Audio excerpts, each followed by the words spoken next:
La cité sans nom de Howard Philip Lovecraft. Lorsque j'aperçus la cité sans nom, je sus qu'elle était maudite. Je traversais une vallée aride et hostile sous le clair de lune lorsque je l'aperçus dans le lointain. Elle saillait étrangement par-dessus les dunes, comme les os d'un cadavre affleurant d'une sépulture bâclée. Une menace diffuse imprégnait les pierres érodées par le temps de cette archaïque rescapée du déluge, plus ancienne que la plus ancienne des pyramides. Et je me sentis repoussé par une aura invisible qui me sommait de battre en retraite et de fuir ces funestes secrets primitifs, défendus que nul ne devait connaître et que nul n'avait jamais osé contempler. Au fin fond du désert d'Arabie, gît la cité sans nom aux ruines muettes, ses murailles basses enfouies sous le sable d'innombrables âges. Elle gisait déjà ainsi sans doute avant que soient posées les fondations de Memphis, ou que les briques de Babylone ne sortent de leurs fourneaux. Aucune légende n'est assez ancienne pour révéler son nom, ou perpétuer sa gloire passée, mais on l'évoque à voix basse autour des feux de camp, et les grands-mères murmurent à son propos dans les tentes des cheiks, si bien que toutes les tribus l'évitent sans trop savoir pourquoi. C'est elle que vit en rêve le poète dément Abdullah Lazared, et qui lui inspira son mystérieux diptyque. N'est pas mort ce qui a jamais d'or, et au fil des âges peut mourir, même la mort. J'aurais dû me douter que les Arabes avaient de bonnes raisons d'éviter la cité sans nom, qui est au cœur de tant d'étranges récits, mais qu'aucun œil n'a jamais vu. Je les bravais pourtant, et m'aventurais à dos de chameau dans le désert inexploré. Moi seul les contemplais, et c'est pourquoi nul autre visage que le mien n'est à ce point creusé par d'ignobles sillons d'épouvante. C'est pourquoi personne ne frémit aussi atrocement que moi quand le vent du soir secoue les fenêtres. Lorsque je la trouvai enfin, figée dans le silence funèbre d'un éternel sommeil, j'eus l'impression qu'elle m'observait, glacée par la lune froide au milieu des dunes brûlantes. Comme je lui retournais son regard, l'euphorie de ma découverte se dissipa soudain, et je descendis de mon chameau pour attendre l'aube.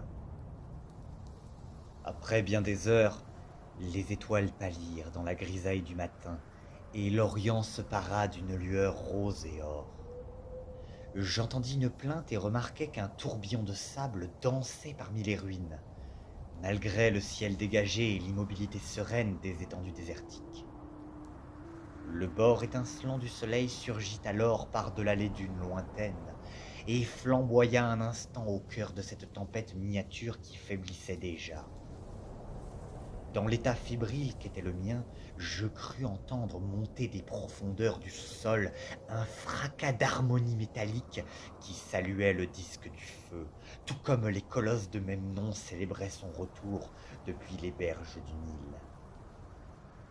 Les oreilles bourdonnantes et l'esprit en ébullition, je guidais lentement mon chameau vers cette silencieuse cité de pierre que l'Égypte et Méroé avaient oubliée, et que seul moi sur terre ai visité.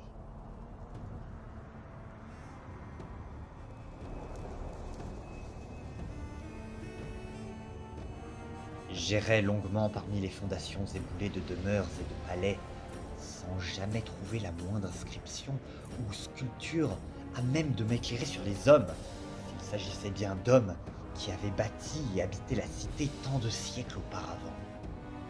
L'antiquité du site me perturbait, et je brûlais de découvrir quelques ustensiles ou symboles permettant de déterminer si c'étaient des hommes qui avaient érigé la cité, ou bien autre chose. Car certaines proportions et certaines dimensions dans ces ruines me déplaisaient au plus haut point. Armé de mon équipement, je passais tout le jour à creuser dans les décombres de ces édifices anéantis, mais je progressais lentement, et mes fouilles se révélèrent infructueuses. À la nuit tombée, un vent glacé se mit à souffler, et la peur nouvelle que j'éprouvais à son contact me chassa de la cité. Comme je retraversais ces vénérables remparts pour établir mon campement, une petite spirale de sable au sifflement plaintif se forma derrière moi, soufflant sur les pierres grises, malgré la lune claire et le désert paisible. L'aube me tira d'un cortège d'affreux cauchemars, tandis qu'à mes oreilles tintait l'écho métallique d'un carillon. À la lueur fauve du soleil levant, je vis se disperser les dernières bourrasques de la tempête miniature qui flottait sur la cité sans nom, incongrue dans le calme ambiant. À nouveau, je pénétrais ces ruines sinistres qui formaient un renflement dans le sable, tel le corps d'un ogre enfoui sous un couvre-lit, et échouaient encore une fois à exhumer les reliques de leur peuple oublié. Je m'accordais une pause à midi et passais le reste de la journée à reconstituer le tracé exact des remparts et des rues fantômes, ainsi que les contours des bâtiments effondrés. Tout indiquait que la cité avait autrefois été puissante, et l'origine de cette prospérité m'intriguait. Je me représentais en esprit les splendeurs d'un âge reculé, bien antérieur à la Chaldée, et pensais à Sarnath la maudite, qui se dressait dans le pays de Mnar aux premières heures de l'humanité, ainsi qu'à sa rivale, Ib, taillée dans la pierre grise avant l'avènement des hommes. J'arrivais soudain en vue d'un bas promontoire formé par un abrupt affleurement de la roche au-dessus du sable, et j'exultais à la vue de nombreux indices de cette civilisation antédiluvienne qui désormais m'obsédait. On apercevait grossièrement, taillées dans la paroi rocheuse, les façades de plusieurs habitats troglodytes ou de temples. Qui sait quelle trouvaille sans âge m'attendait à l'intérieur, préservée par la pierre des vents destructeurs qui avaient depuis longtemps effacé les inscriptions et les gravures extérieures, si jamais ces dernières avaient existé.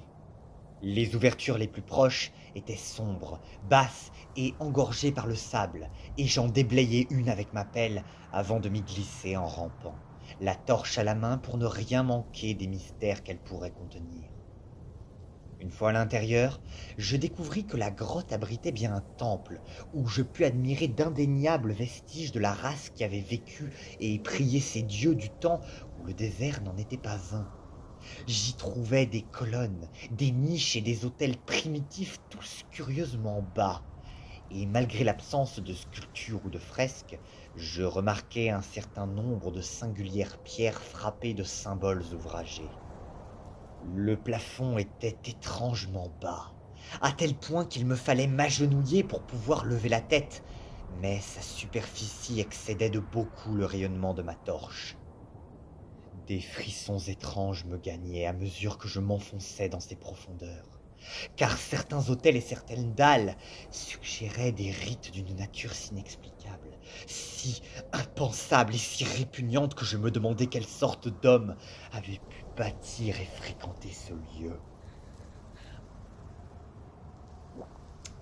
Quand j'estimais avoir fait le tour de la salle, j'en ressortis en rampant, pressé de découvrir ce que renfermaient les autres temples. Le ciel s'assombrissait déjà, mais ma curiosité excitée par ces découvertes récentes éclipsait ma peur, si bien que je ne m'enfuis pas à la vue des ombres étirantes sous le clair de lune, et qui m'avaient tant terrifié le soir de mon arrivée. À la lueur blafarde du crépuscule, je dégageai une nouvelle ouverture, et muni d'une nouvelle torche m'engouffrai dans ces ténèbres. J'y trouvais des pierres ornées de mêmes symboles que dans le précédent temple, tout aussi bas de plafond mais bien moins vaste. Celui-ci donnait sur un étroit couloir encombré de mystérieux reliquaires. J'étais en train de les inspecter quand au loin retentirent une forte bourrasque et le lointain blatèrement de mon chameau paniqué. Je m'empressai de ressortir pour voir ce qui avait effrayé l'animal. La lune éclairait d'une vive lueur les ruines primordiales, ainsi qu'un épais nuage de sable formé, semblait-il, par un vent violent, mais faiblissant qui provenait d'un point de la paroi du promontoire, à quelque distance de là. C'était, à n'en pas douter, ce vent poussiéreux et glacé qui avait effrayé mon chameau, et je m'apprêtais à conduire ma monture à l'abri quand je remarquai qu'il ne soufflait pas au sommet de l'escarpement. J'en conçus un vif étonnement et une profonde frayeur, mais les étranges tourbillons qui m'avaient surpris à l'aube, comme au crépuscule, me revinrent immédiatement en mémoire, et j'estimai qu'il devait s'agir d'un phénomène naturel, probablement une caverne qui communiquait à l'extérieur, à travers la fissure de la roche. En observant les mouvements du sable, je découvris l'origine des rafales. Elles provenaient de la bouche noire d'un temple, situé à une bonne distance vers le sud, presque hors de ma vue. Je me dirigeais pesamment vers lui sans attendre, et constatai au fil de ma progression ralentie par les bourrasques suffocantes que les dimensions de l'édifice excédaient largement celles des temples voisins. L'entrée était partiellement dégagée, et je m'y serais précipité si le vent glacial n'avait pas manqué de souffler ma torche. Il s'échappait par rafales déchaînées de l'ouverture obscure en produisant de sinistres plaintes et soulevait le sable avant de se disperser parmi les ruines. Il s'estompa cependant, et les remous du sable s'apaisèrent bientôt pour laisser place au silence et à l'immobilité. Je sentais pourtant comme une présence qui rôdait entre les pierres spectrales de la cité, et quand je levai les yeux vers la lune, je crus la voir miroiter comme si je contemplais son reflet dans une eau agitée.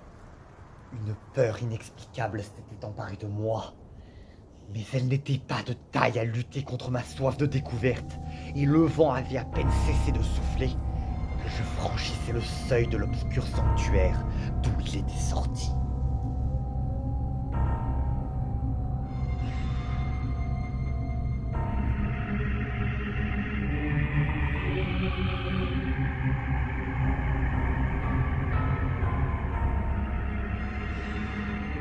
Ce temple-ci était, comme je l'avais deviné, bien plus grand que les deux précédents.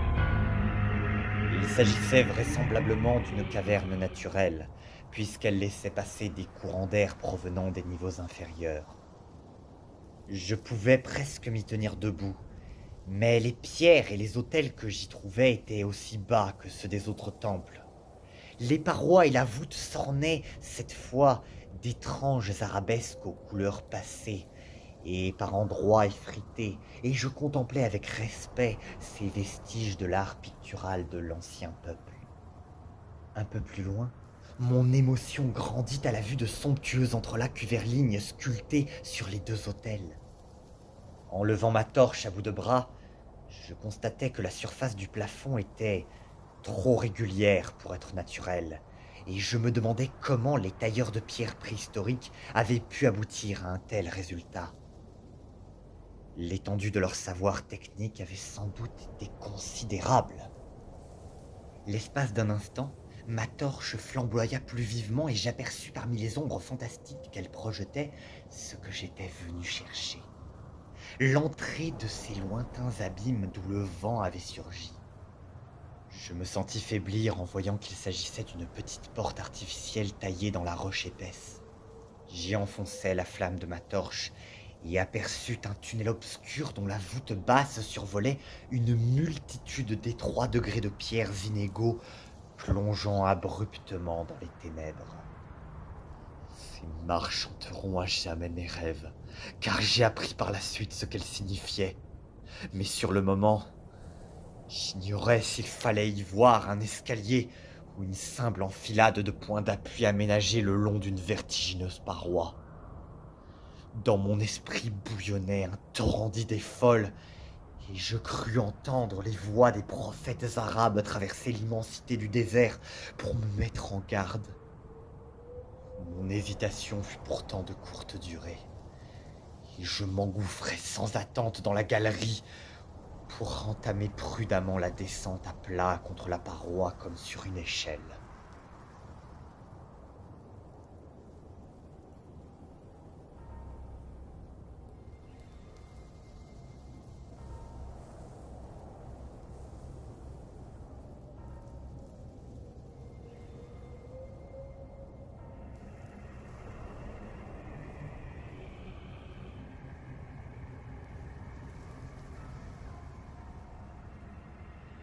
Seul un homme en proie aux mirages hallucinés de la drogue, ou au délire, pourrait se représenter mon épouvantable progression.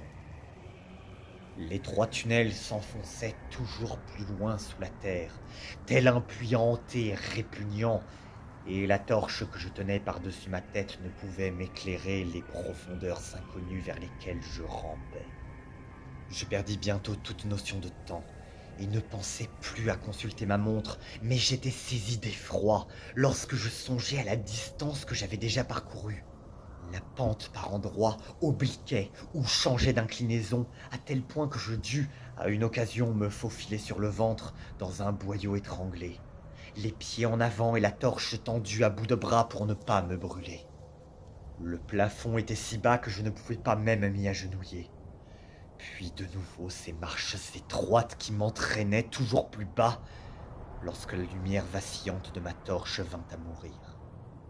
Je ne crois pas l'avoir remarqué tout de suite, et quand je m'en aperçus, je la brandissais dans le noir comme si le tison était encore en feu.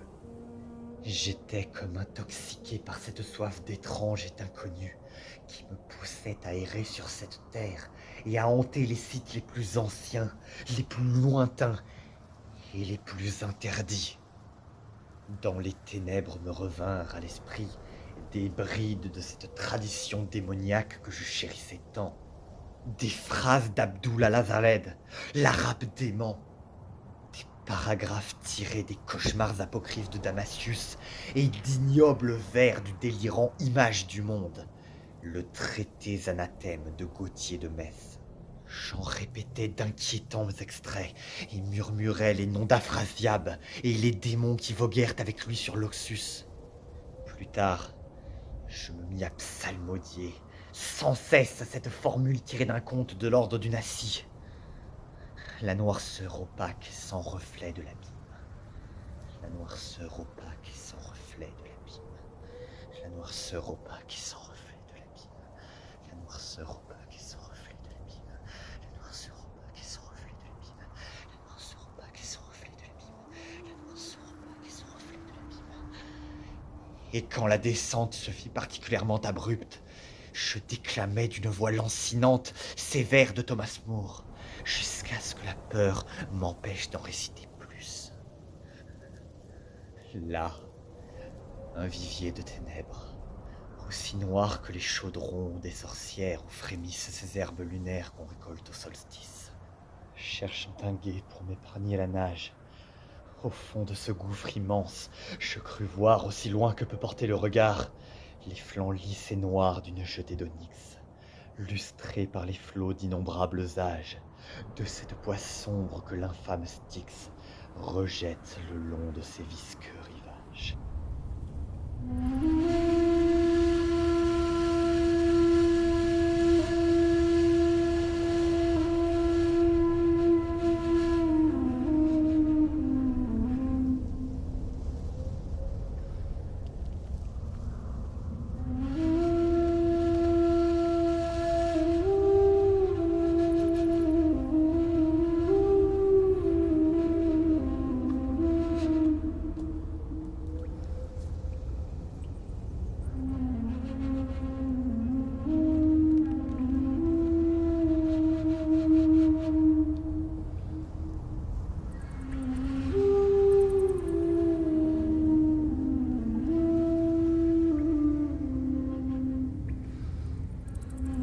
Le temps avait presque cessé d'exister lorsque je sentis le sol s'aplanir sous mes pieds, et je me retrouvais bientôt à évoluer sous une voûte à peine plus haute que le plafond des deux petits temples à la surface qu'une incommensurable distance séparait désormais de moi.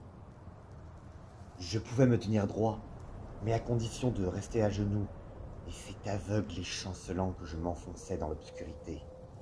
Je découvris bien vite que j'étais dans une galerie étroite, bordée de caisses en bois pourvues de couvercles en verre. Et je frémis devant ce qu'impliquait leur présence au fond de ce gouffre paléozoïque. Les caisses étaient apparemment disposées à intervalles réguliers, le long des murs, étaient oblongues et plates, et ressemblaient hideusement à des cercueils, tant par la forme que par la taille. Quand j'essayais d'en déplacer quelques-unes pour mieux les examiner, Je les trouvais fermement fixés à la paroi. Je découvris également que la paroi s'étirait en longueur, et je m'efforçais de presser l'allure. Un témoin nyctalope aurait sans doute jugé répugnante ma course boiteuse dans les ténèbres, car il me fallait constamment tâtonner contre les parois pour me représenter mon environnement et m'assurer que les rangées de caisses longeaient toujours les murs. L'homme est à ce point entraîné à penser visuellement les choses que je finissais presque par oublier l'obscurité et me figurais sans peine cet interminable couloir et ces rangées monotones de bois et de verre. J'étais là lorsque soudain, dans un moment d'ineffable émotion, je vis tout cela de mes propres yeux. Je ne saurais dire à quel moment exact ma vue se substitua à mon imagination, mais une étrange lueur enflait doucement devant moi, et je compris tout à coup que les contours vagues du couloir et des caisses m'étaient révélés par cette mystérieuse phosphorescence souterraine. Dans la pénombre naissante, je trouvais tout d'abord le décor conforme à mes attentes, mais à mesure que je progressais de mon pas chancelant et semblable à celui d'un automate, la lumière s'intensifia, et je me rendis compte que mon imagination s'était montrée bien terne. Cette galerie n'avait rien de commun avec le dépouillement brut des temples de la cité. C'était un monument d'art exotique à la splendeur inégalée. Une profusion bigarrée de fresques et de motifs audacieusement fantastiques formait la trame continue d'une peinture murale dont les formes et les couleurs défiaient toute description. Les caisses, quant à elles, étaient taillées dans un étrange bois doré et renfermaient sous les admirables plaques de verre fin qui les scellaient les dépouilles momifiées de créatures surpassant dans le grotesque les plus chaotiques chimères jamais rêvées par l'homme. Donner une idée de ces abominations serait impossible. D'apparence reptilienne, elles évoquaient tour à tour le crocodile et le phoque, mais tout au presque dans leur anatomie étaient inconnues du naturaliste et du paléontologue. Leur taille n'excédait pas celle d'un enfant ou d'un petit adulte, et leurs membres antérieurs s'achevaient par des pattes à l'évidence flexibles, qui rappelaient curieusement des mains humaines. Mais le plus étrange était leur tête, dont la morphologie allait à l'encontre de tous les principes connus de la biologie. Rien dans ce monde ne pouvait être comparé à ces choses qu'en un éclair, j'associais à des hybrides de chats, de bulldogs, de satyres mythologiques et d'êtres humains. Jupiter lui-même n'abhorrait pas un front si colossal et si protubérant. Toutefois, leurs cornes, leur absence de nez et leurs mâchoires d'alligator plaçaient ces monstres en dehors de toutes les catégories communément établies. Je restais d'abord sceptique à propos de la réalité de ces momies que je soupçonnais un moment d'être d'artificielles idoles, mais estimais finalement qu'il s'agissait sans doute d'une espèce survivante du Paléogène, encore présente dans la région au moment où la cité était habitée. Comme pour couronner leur caractère grotesque, la plupart de ces choses étaient parées d'étoffes précieuses et croulaient sous de somptueux atours, sertis d'or, de joyaux et de métaux rutilants qui m'étaient inconnus. L'importance de ces créatures rampantes avait dû être considérable, car elles prédominaient largement dans les motifs débridés des fresques qui ornaient les murs et le plafond de la galerie. Avec un talent sans pareil, l'artiste leur avait créé un monde bien à elle, qu'il avait pourvu de cités et de jardins adaptés à leur taille, et je ne pus m'empêcher d'y voir quelques allégories fondatrices qui racontaient sans doute l'histoire du peuple qui les avait vénérés. Ces monstres, estimai-je, étaient aux hommes de la cité sans nom ce que la louve avait été à Rome, ou ce qu'un totem est à une tribu d'Indiens. Fort de cette intuition, je m'appliquai à retracer dans les grandes lignes la merveilleuse épopée de la cité sans nom. C'était autrefois une puissante métropole côtière qui régnait sur le monde avant que l'Afrique surgisse des flots et qui périclita quand la mer se retira et que le désert dévora peu à peu les vallées fertiles. Je vis ces guerres et ces triomphes, ces épreuves et ces défaites jusqu'à son terrible combat contre les dunes arides, à l'issue duquel des milliers d'habitants, métaphoriquement représentés ici par les invraisemblables reptiles, en furent réduits à ciseler leur chemin à travers les roches souterraines, afin de rejoindre en un fantastique exode cet autre monde que leur avait fait entrevoir leur prophète. Les différentes peintures étaient saisissantes de réalisme et faisaient incontestablement allusion au gouffre grandiose que je venais de descendre. Je reconnus même certaines galeries. À mesure que je progressais vers la source lumineuse, je voyais défiler de nouvelles scènes de l'épopée illustrée. Le départ du peuple qui avait habité la cité sans nom et sa vallée pendant 10 millions d'années. L'abattement qui étreignit l'âme de ces hommes à l'idée de quitter leur terre, où dans la jeunesse du monde s'étaient établis leurs ancêtres nomades, pour y tailler dans la roche inviolée ces autels primordiaux qu'ils n'avaient jamais cessé d'adorer depuis. Dans la clarté nouvelle, je pouvais observer de plus près ces images, et gardant à l'esprit que ces étranges reptiles devaient symboliser les hommes de cet empire perdu, je m'interrogeais sur les coutumes de la cité sans nom. Je ne pouvais en effet m'expliquer certains points curieux. Cette civilisation, qui disposait d'un alphabet écrit, avait apparemment connu un âge d'or plus flamboyant encore que les bien plus tardives sociétés d'Égypte et de Chaldée. Et pourtant, je constatais d'étranges omissions. Aucune fresque, par exemple, ne mettait en scène la mort ou les rites funéraires, hormis celles qui pouvaient se rapporter à la guerre, la violence ou l'épidémie. Et cette réticence à évoquer la mort naturelle m'intriguait. C'était comme si son peuple avait nourri l'illusion réconfortante d'une immortalité terrestre. Plus j'approchais de la fin de la galerie, et plus les scènes peintes gagnaient en pittoresque et en extravagance. Certaines fresques décrivant l'abandon et la dégradation de la cité sans nom contrastaient avec d'autres, qui figuraient cet étrange et nouveau royaume ou paradis inconnu que le peuple de la cité avait découvert en creusant dans le sous-sol. Dans ces tableaux, la cité et la vallée désertique étaient toujours représentées au clair de lune. Mais autour de vieilles murailles flottait un halo d'or qui révélait en partie les spectres illustres et les splendeurs passées de la cité que l'artiste avait su habilement suggérer. Les scènes paradisiaques étaient quant à elles trop fantastiques pour être crédibles. On y voyait une terre secrète baignant dans une lumière éternelle, parsemée de cités glorieuses et de collines et de vallons éthérés. Je décelais dans les dernières fresques les signes d'une certaine décadence artistique. Les peintures se faisaient moins raffinées, et leur sujet bien plus bizarre que les folles visions des tableaux précédents. Elles retraçaient étrangement la lente décadence de l'ancienne race, ainsi que sa fégorosité croissante à l'encontre du monde extérieur, d'où elle avait été chassée par l'avancée du désert. Les silhouettes des habitants souterrains, toujours représentées par les reptiles sacrés, semblaient peu à peu s'altérer, tandis que le halo d'or qui symbolisait leur esprit, flottant au-dessus des ruines au clair de lune, enflait considérablement. Des prêtres émaciés, figurés par des reptiles aux robes somptueuses, maudissaient l'air du dehors et tous ceux qui le respiraient. Le dernier tableau était proprement terrifiant. Il montrait un homme d'aspect primitif, peut-être l'un des premiers habitants de l'antique Hiram, la cité des piliers, se faisant déchiqueter par des membres de l'ancien peuple. Je me souvins alors de la peur qu'éprouvaient les Arabes pour la cité sans nom, et constatai avec soulagement que les fresques s'arrêtaient là.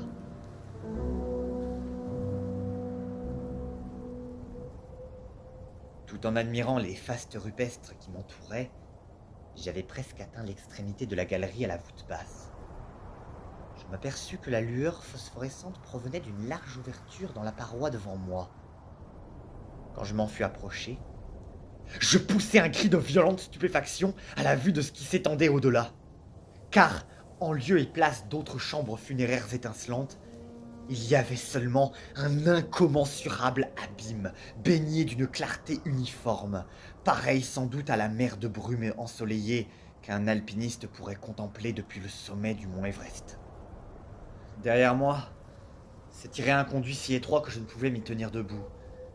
Devant moi se déployait à l'infini l'immensité radieuse d'un ciel souterrain.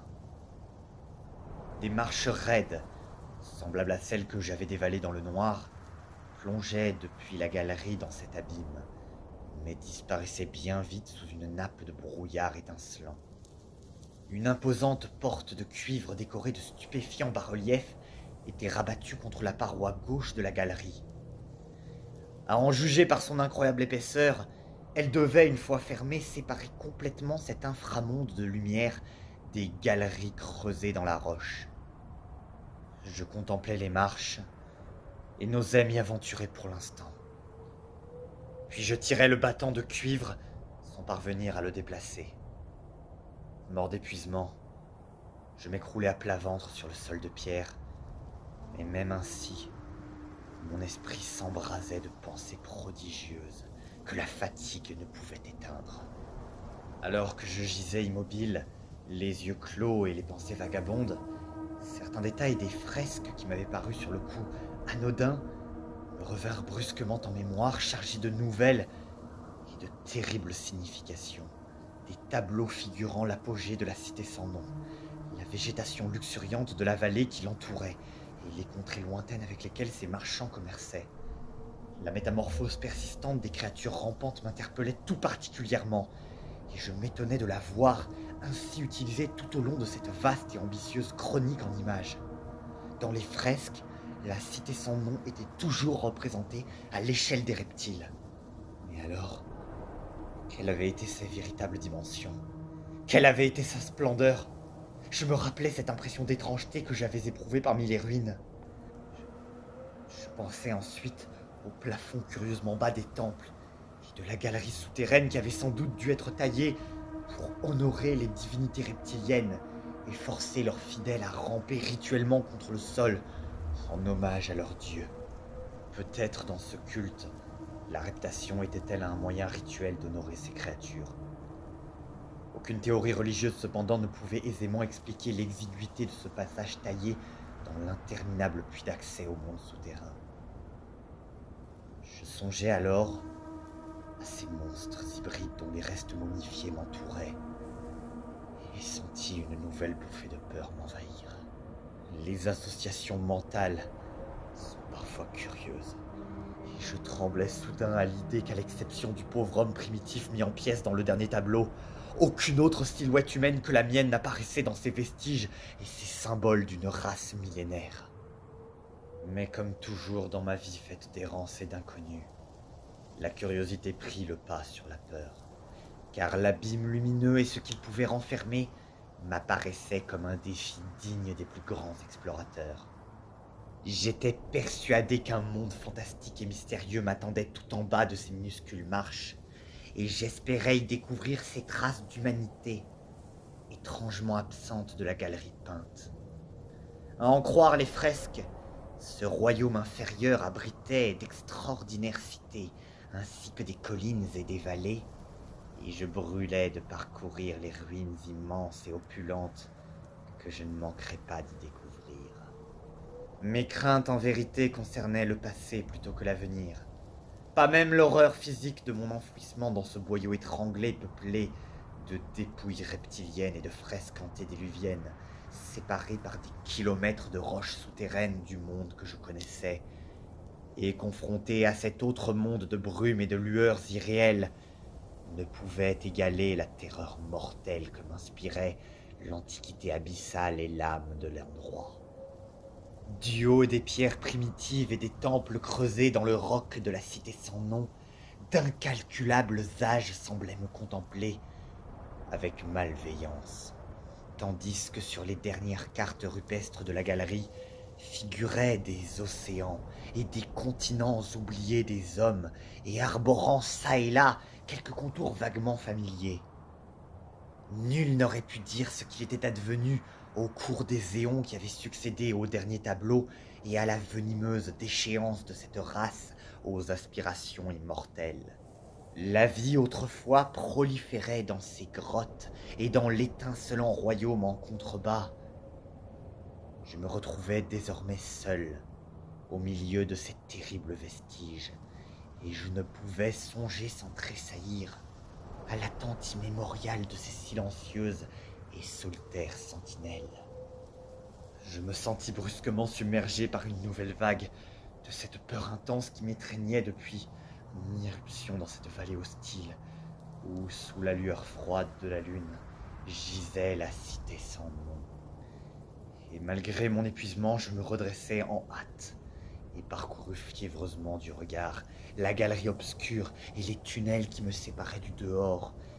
J'éprouvais les mêmes et pénibles et inexplicables sensations qui m'avaient contraint à fuir la cité à la tombée de la nuit. Peu après, mon émoi s'aggrava encore lorsque j'entendis un bruit distinct. Le premier à briser le silence absolu de ces profondeurs sépulcrales. C'était un long gémissement sourd, pareil à la plainte d'un million de spectres, en provenance de la galerie que je scrutais avec affolement. Son volume enfla bientôt, jusqu'à résonner abominablement dans les trois passages, et je pris soudain conscience du courant d'air de plus en plus froid qui s'écoulait dans les tunnels depuis la surface. Je retrouvai un semblant de raison à son contact, car je me rappelai immédiatement les rafales fulgurantes que vomissait l'entrée du gouffre à l'aube, comme au crépuscule. Celle-là même qui m'avait révélé l'existence de ces tunnels souterrains. Je consultai ma montre et découvris que l'aube approchait, puis m'agrippais aux parois pour résister au retour de cette tempête dans la fosse qu'il avait vue naître. Ma peur reflua de nouveau pour être apaisée par les origines naturelles de ce phénomène de prime abord troublant. Redoublant de puissance et de hurlements plaintifs, le vent nocturne continua de se déverser dans cet abîme du monde souterrain. Je m'aplatis encore une fois au sol et tentai de m'y agripper de peur d'être emporté à travers la porte jusque dans le gouffre phosphorescent. Je ne m'attendais cependant pas à une telle violence. Et à mesure que je me sentais réellement glisser vers le gouffre, des milliers de terreurs et d'appréhensions nouvelles assaillirent mon esprit. La malignité de ces bourrasques éveillait en moi d'atroces visions. De nouveau je me comparais, en frémissant à cette unique silhouette humaine représentée dans l'épouvantable galerie. Cet homme mis en pièces par la race sans nom, car dans les griffes invisibles des courants d'air tourbillonnants, il me semblait percevoir une rage vengeresse, d'autant plus féroce qu'elle était impuissante. Je crois finalement avoir mugi comme un damné à l'approche du rebord. La démence me guettait, mais si ce fut le cas, mes cris se perdirent dans le chaos chtonien et hurlant de ces salves spectrales. Je tentais désespérément de ramper contre ce torrent invisible et meurtrier, mais rien n'y faisait. J'étais lentement et inexorablement poussé vers ce monde inconnu. La folie s'empara alors de mon esprit, et je me mis à répéter inlassablement le mystérieux diptyque d'Abdul al-Azaled, l'arabe dément qui aurait rêvé de la cité sans nom. N'est pas mort ce qui a jamais tort, et au fil des âges, peut mourir, même la mort. N'est pas mort ce qui a jamais tort, et au fil des âges, peut mourir, même la mort. N'est pas mort ce qui a jamais d'or, et au fil des âges, peut mourir même la mort. N'est pas mort ce qui a jamais d'or, et au fil des âges, peut mourir même la mort. Seuls les sinistres dieux du désert aux sombres pensées furent témoins de ce qui advint alors. Eux seuls pourraient dire quelles indescriptibles luttes et tourments j'endurais dans l'obscurité, ou quel abaddon salvateur guida mon retour à la surface, où je tremble depuis dans le vent du soir, lamenté par ces souvenirs que seule la mort, ou pire encore, pourra m'arracher. Car l'événement monstrueux, aberrant et pervers auquel j'assistais par la suite excède dans sa démesure tout ce que l'homme peut croire vraisemblable, sauf en ces heures maudites et silencieuses du petit matin, quand guette l'insomnie. J'ai mentionné la violence infernale et cacodémoniaque de la tempête souterraine, dont les bourrasques semblaient charrier les voies hargneuses et refoulées d'éternités sauvages. En cet instant, mon esprit tourmenté crut déceler une structure dans ce chaos de voies éparses, et dans les tréfonds de cette crypte aux reliques sans âge, à des lieues au-dessous de l'aube qui éclairait le monde des hommes, j'entendis les imprécations effroyables et grondantes de créatures au dialecte inconnu. Je fis volte-face et vis se découper sur l'éther lumineux de l'abîme ce que voilait la pénombre de la galerie. Une horde cauchemardesque de démons en fuite, tordus par la haine, affublés de grotesques panoplies à demi transparents, des démons issus d'une race qu'aucun homme ne saurait confondre. Les reptiles rampants de la cité sans nom. Et à mesure que le vent retombait, je fus de nouveau plongé dans les ténèbres grouillantes des entrailles de la terre. Car quand la dernière de ces créatures fut passée, la lourde porte de cuivre se referma en produisant un assourdissant carillon de métal dont les échos mélodiques enflèrent jusqu'au monde d'en haut pour saluer le soleil levant. Tout comme les colosses de même nom célèbrent son retour depuis les berges du Nil.